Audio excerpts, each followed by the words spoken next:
PoK आणि पाकिस्तानमध्ये दहशतवाद्यांचे 9 अड्डे उद्ध्वस्त करण्याचं काम आमच्या सेनेने केलं। ज्या प्रकारे जम्मू काश्मीरमध्ये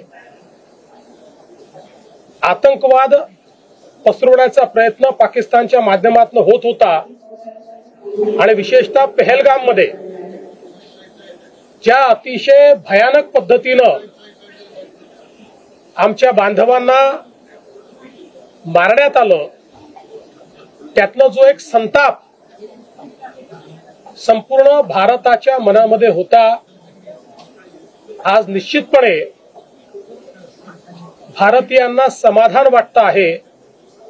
आणि मी विशेष आभार मानेन देशाचे प्रधानमंत्री माननीय नरेंद्र मोदीजी यांचे, ज्यांनी या घटनेनंतर स्पष्टपणे सांगितलेलं होतं की अशी घटना आम्ही सहन करणार नाही, याचं उत्तर दिलं जाईल आणि एक अतिशय सबळ अशा प्रकारचं ताकदवर उत्तर आज भारतीय सेनेने दिलेलं आहे। यामध्ये जे काही सेनेचं ब्रीफिंग झालं ते आपण सगळ्यांनी ऐकलं आहे।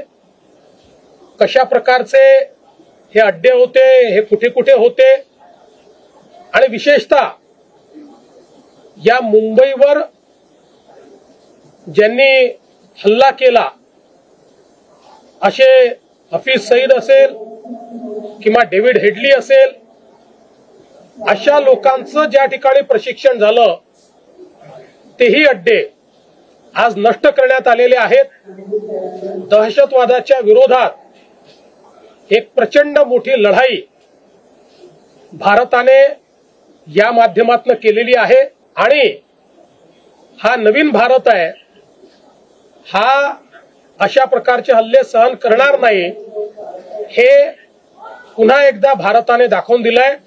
आणि म्हणून मी भारतीय सैन्य दलाचं आणि भारताचे कणखर पंतप्रधान माननीय नरेंद्र मोदीजी यांचं मनापासून अभिनंदन करतो, त्यांचे आभार मानतो।